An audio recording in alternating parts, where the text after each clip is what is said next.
சுமந்த், இப்ப ஒரு பக்கம் இதை அவசியமாக பேச வேண்டிய தருணம் அப்படின்னு திமுகவும் மற்ற தமிழ்நாட்டில் இருக்கக்கூடிய பாஜக தவிர இருக்கக்கூடிய மற்ற கட்சிகள் சொல்றாங்க. இன்னொரு பக்கம் இது திசை திருப்பக்கூடிய முயற்சி அப்படின்னு பாஜக சொல்றாங்க. உங்களுடைய பார்வை என்ன? இல்லைங்க, ஃபர்ஸ்ட் இதுல அரசியல் இருந்தாலும் இது திமுக எடுத்திருக்கிற இந்த நடவடிக்கை மிகவும் வரவேற்கத்தக்கது, முக்கியமானது. ஏன் என்று பார்த்தீர்கள் என்றால், இந்த பிரசன்ட் ஃபார்ம்ல இப்போ இருக்கிற ஃபார்முலால டீலிமிட்டேஷன் நடந்தால் அது தென்னக மாநிலங்களுக்கு ஏற்படக்கூடிய ஒரு மிகப்பெரிய அநீதி. இந்த வார்த்தை ஜாலம் ப்ரோ ரேட்டா என்றால் இன் ப்ரொபோர்ஷன் டு அப்படின்னா, in proportion to what? Contribution in terms of population. அதுதான் இன்னைக்கு ஃபார்முலா.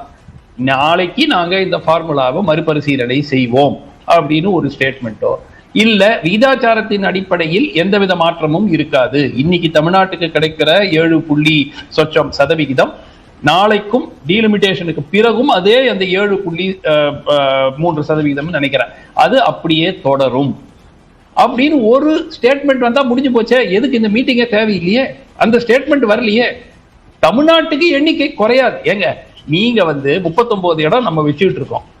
இப்போ 39 நீங்க குறைக்க மாட்டீங்க. யூபி இருக்கிற 80 150 ஆக்குனாக்கா ப்ரொபோர்ஷனேட்டா நமக்கு போயிடுது இல்லைங்க. என்னங்க இது? மக்கள் அவ்வளவு கூட சிந்திக்க மாட்டாங்கன்னு ஒரு நம்பிக்கை இருக்கா? எனக்கு அதுதான் புரியல. உங்களுடைய இடங்கள் குறைக்க மாட்டோம், சரி குறைக்க மாட்டீங்க, அதை நாங்க ஏத்துக்கிறோம். ஆனா உத்தரப்பிரதேசத்துக்கு 150 சீட்டும் பீகாருக்கு 88 சீட்டும் ஆக்கிட்டீங்கன்னா ப்ரொபோர்ஷனேட்டா நம்மளுடைய குரல் குறைஞ்சிரும்ல பாராளுமன்றத்தில். நீங்க ஒரே ஒரு இன்னைக்கு இந்த பிரச்சனையை மாலைக்குள் தீர்த்து வைக்கலாம். டீலிமிட்டேஷன் நடந்த பிறகும் விகிதாச்சாரத்தின் அடிப்படையில் ஒவ்வொரு மாநிலத்துக்கும் இருக்கக்கூடிய பிரதிநிதித்துவம் குறையாது என்று கூறிவிட்டால் முடிஞ்சு போச்சு. இதுவரைக்கும் அந்த ஸ்டேட்மெண்ட் வரல. இப்போ ப்ரோ ரேட்டா என்றால் இன் ப்ரொபோர்ஷன் டு, அதுதான் அர்த்தம். In proportion to what? பாப்புலேஷனா? அதுதான் இன்னைக்கு ஃபார்முலா. இப்ப இந்த ஃபார்முலாவை நீங்க குழு வைக்க போறீங்க, மாத்தி அமைக்க போறீங்க, நீங்க உத்தரவாதம் எதுவும் கொடுக்கல. அதாவது ஃபார்முலா மாற்றப்படும், இந்த ஃபார்முலாவில் டீலிமிட்டேஷன் நடைபெறாது. ஒரு வார்த்தை சொல்லிட்டா முடிஞ்சு போச்சுங்க சென்டர். இந்த மீட்டிங் அவசியமே கிடையாது.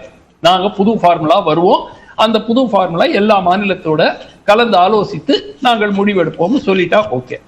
இப்ப என்ன சிக்கல் என்றால், உத்தரப்பிரதேசத்துக்கும் பீகாருக்கும் 150 84 88 ஏதோ ஒன்று வருது பீகாருக்கு சேர்த்து வைத்துக் கொண்டிருந்தால் இந்தியாவினுடைய 25% ரெப்ரசன்டேஷன் 2 ஸ்டேட்டுக்கு போயிடும். பரவலாக நாம ஜனத்தொகையை கட்டுப்படுத்தி ஒரு ப்ரோக்ரசிவ் மாநிலமாக நாம் உருவாகி இருக்கிறோம். அது நம்ம மட்டும் இல்லை, நம்மளா இருக்கட்டும், கர்நாடகாவா இருக்கட்டும், மகாராஷ்டிராவா இருக்கட்டும், தெலுங்கானாவா இருக்கட்டும், எல்லாம். சோ இந்த மாநிலங்கள், தென்னக மாநிலங்கள், கேரளா ஆஃப்கோர்ஸ், சோ இந்த மாநிலங்களுக்கு கிடைக்கக்கூடிய ஒலிக்கக்கூடிய குரலினுடைய ஒரு ப்ரொபோர்ஷன், விகிதாச்சாரம் தொடர்ந்து குறைந்து வரும். அதுதான் அலோவ் பண்ணக்கூடாது. அதுதான் இந்த மீட்டிங்காக என்ன ஒரு காரணம் என்றால், அதுதான் அந்த காரணம். அப்கோர்ஸ் இப்போ அடுத்த ஆண்டு வரதுக்கான வாய்ப்பு போகும், இதெல்லாம் இருக்குதுங்க. ஆனால் ஏன் மத்திய அரசு இவ்வளவு மாநிலம், ஒரு மாநிலம் கேட்கல? கர்நாடகா, தமிழ்நாடு, தெலுங்கானா, பஞ்சாப், ஒரிசா, ஆந்திரா, பல மாநிலங்கள் குரல் கொடுக்கும் போது ஏன் ஒரு வார்த்தை சொல்லக்கூடாது? கேரளா ஒரு வார்த்தை சொல்ல முடிஞ்சு போச்சுங்க. இன்னைக்கு என்னுடைய எதிர்பார்ப்பு ஒரு பிரகடனம் வரும், கூட்டு பிரகடனம். எல்லாரும் ஆன் நம்ம தொடர்ந்து பேசலாம். திரு சுமந்த் ஸ்ரீராமன், இந்த தொகுதி மறுவரையறை தொடர்பாக தமிழ்நாடு அரசு நடத்தக்கூடிய கூட்டு நடவடிக்கை குழுவுடைய முதல் கூட்டம் தொடர்பான சிறப்பு நேரலையை பார்த்து வருகிறோம்.